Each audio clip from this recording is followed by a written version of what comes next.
Hello അസ്സലാമു അലൈക്കും. ഇന്ന് ഞാൻ വന്നിട്ടുള്ളത് നേന്ത്രപ്പഴം വെച്ച് ചെയ്യാൻ പറ്റുന്ന നല്ലൊരു സ്നാക്കിൻ്റെ റെസിപ്പി ആയിട്ടാണ്.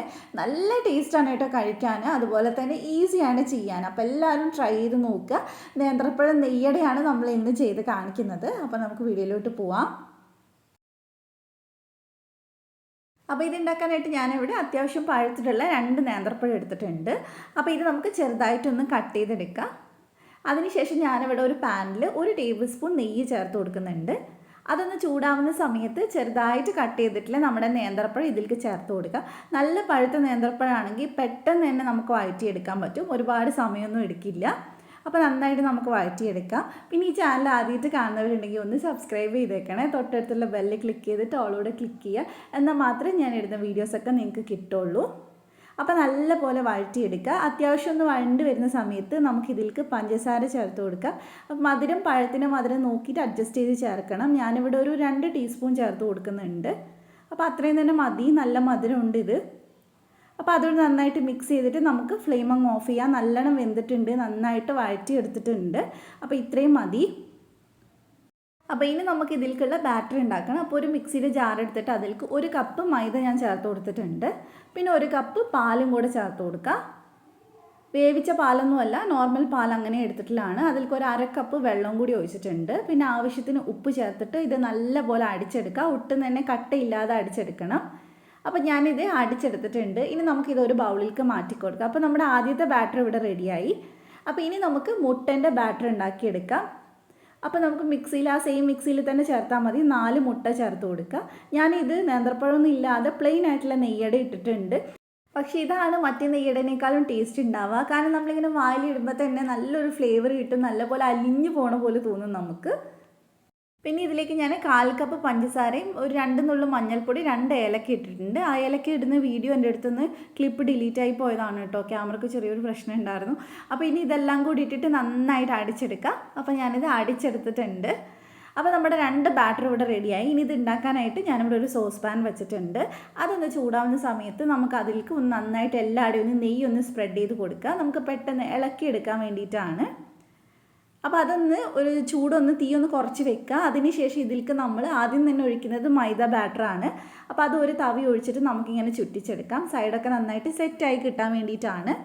അപ്പോൾ നമ്മൾ സ്റ്റാർട്ട് ചെയ്യുമ്പോൾ മൈദ ബാറ്റർ കൊണ്ട് സ്റ്റാർട്ട് ചെയ്യുക. എൻഡ് ചെയ്യുമ്പോൾ തീരുന്ന സമയത്ത് മുട്ടൻ്റെ ബാറ്റർ ആയിരിക്കണം.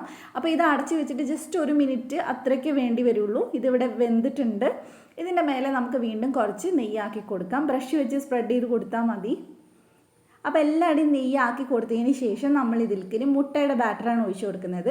നമ്മൾ നെയ്യാക്കുന്നതുകൊണ്ട് തന്നെ കുറച്ച് കഴിയുമ്പോൾ നമുക്ക് വെന്ത് വരുമ്പോൾ അതിങ്ങനെ സെപ്പറേറ്റ് ചെയ്തെടുക്കാൻ പറ്റും. അപ്പോൾ 2 ചെറിയ തവി മാവ് ഒഴിച്ചിട്ടുണ്ട്, മുട്ട ഒഴിച്ചിട്ടുണ്ട്.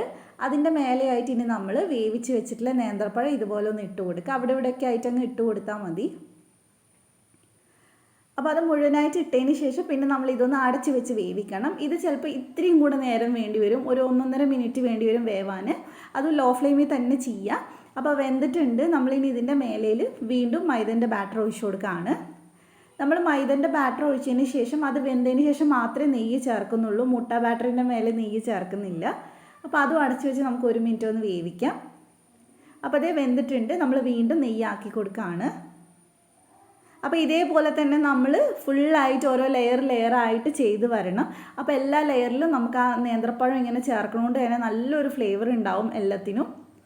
അപ്പോൾ വീണ്ടും നമ്മളിത് മുട്ട ചേർത്തു, നേന്ത്രപ്പഴം ചേർത്ത് കൊടുക്കുന്നുണ്ട്. അപ്പോൾ ഇനി നമുക്ക് ഇത് വീണ്ടും ഒന്ന് അടച്ചു വെച്ച് വേവിക്കാം. അപ്പോൾ എല്ലാ ലെയറും ഇതേപോലെ ചെയ്തെടുക്കാം കേട്ടോ. ഞാനിനി ലാസ്റ്റത്തെ ലെയറാണ് കാണിക്കുന്നത്. അപ്പോൾ ഏറ്റവും അവസാനത്തെ ലെയറിൽ നമ്മൾ മുട്ട മുഴുവനായിട്ട് ഒഴിച്ചു കൊടുക്കുകയാണ്. എന്നിട്ട് ബാക്കിയുള്ള ആ നേന്ത്രപ്പഴം കൂടി നമ്മൾ വെച്ച് കൊടുക്കുക. തീ എപ്പോഴും ലോ ഫ്ലെയിമിൽ വേണം, അടി കരിഞ്ഞു പോകരുത്. പിന്നെ ഏറ്റവും അവസാനമായിട്ട് കുറച്ച് അണ്ടിപ്പരിപ്പ് കട്ട് ചെയ്ത് ചേർക്കുന്നുണ്ട്. അതേപോലെ തന്നെ കുറച്ച് ഉണക്കമുന്തിരിയും ചേർത്ത് കൊടുക്കുന്നുണ്ട്. അപ്പോൾ ഇനി നമ്മൾ ഇത് കുറച്ച് നേരം വെച്ച് വേവിക്കുന്നുണ്ട്. അപ്പോൾ കരിയുന്ന ഡൗട്ട് ഉണ്ടെങ്കിൽ നിങ്ങൾക്ക് വേണമെങ്കിൽ അടിയിൽ ഒരു തവ വെച്ചിട്ട് അതിൻ്റെ മേലെ ഇത് വെക്കാം. നിർബന്ധമൊന്നുമില്ല, ഞാൻ സാധാരണ അങ്ങനെ വെക്കലില്ല, അല്ലാണ്ടും നമുക്ക് സെറ്റായിട്ട് തന്നെ കിട്ടും. അപ്പോൾ ഇത് അടച്ച് വെച്ചിട്ടുണ്ട്. ഇനി നമുക്കൊരു 10 മിനിറ്റ് ഇതൊന്ന് കുക്ക് ചെയ്തെടുക്കണം. അപ്പോഴേക്കും ഉള്ളിലുള്ള ബാക്കിയുള്ളതൊക്കെ നന്നായിട്ട് സെറ്റായി നല്ല അടിപൊളിയായിട്ട് കിട്ടും. അപ്പോൾ ഇനി നമുക്കിത് ചൂടാറുന്ന സമയത്ത് എടുത്തിട്ട് ഒരു പ്ലേറ്റിലേക്കൊന്ന് മാറ്റാം. അപ്പോൾ അതേ ഇതിവിടെ ഞാൻ പ്ലേറ്റിലേക്ക് മാറ്റിയിട്ടുണ്ട്. ഞാനിതിൻ്റെ അടിവശം കാണിച്ചു തരാം കരിഞ്ഞിട്ടുണ്ടോ എന്നുള്ളത്. നല്ല ചൂടുണ്ട് കേട്ടോ, അപ്പോൾ അതെ അടിവശം ഒന്നും കരിഞ്ഞിട്ടില്ല. ഞാൻ ആ അടിയിൽ തവയൊന്നും വെച്ചിട്ടൊന്നുമില്ല. അപ്പോൾ നിങ്ങൾക്ക് കരിയെന്ന് തോന്നുകയാണ്, കാരണം അടി കട്ടിയുള്ള പാത്രമാണെങ്കിൽ അത്ര പെട്ടെന്ന് കരിയൊന്നുമില്ല. അപ്പോൾ തോന്നുന്നുണ്ടെങ്കിൽ മാത്രം ജസ്റ്റ് വെച്ച് കൊടുത്താൽ മതി. അപ്പോൾ ഇനി നമുക്കിത് ഇഷ്ടമുള്ള ഷേപ്പിൽ കട്ട് ചെയ്തിട്ട് കഴിക്കാം. സത്യം പറഞ്ഞാൽ ഇത് ഭയങ്കര കൊതി വരും. ഒരു വട്ടം കഴിച്ചിട്ടുണ്ടെങ്കിൽ നമുക്ക് ഭയങ്കര കൊതി വരും പിന്നെയും കഴിക്കാനായിട്ട്. അപ്പോൾ എന്തായാലും ട്രൈ ചെയ്ത് നോക്കുക. ഒന്നുകിൽ പെരുന്നാളിന് ട്രൈ ചെയ്യുക, അല്ലെങ്കിൽ നിങ്ങൾ ഈവനിങ് സ്നാക്കായിട്ട് ട്രൈ ചെയ്യുക. അപ്പോൾ എന്തായാലും ട്രൈ ചെയ്തിട്ട് എൻ്റെ അടുത്ത് ഫീഡ്ബാക്ക് പറയാം. അപ്പോൾ നിങ്ങൾക്ക് റെസിപ്പി ഇഷ്ടമായിട്ടുണ്ടെങ്കിൽ വീഡിയോ ലൈക്ക് ചെയ്യുക, ഫ്രണ്ട്സിനൊക്കെ ഷെയർ ചെയ്ത് കൊടുക്കുക. മറ്റൊരു അടിപൊളി വീഡിയോ ആയിട്ട് ഇൻഷാ അല്ലാഹ് നമുക്ക് വീണ്ടും കാണാം. Thank you for watching.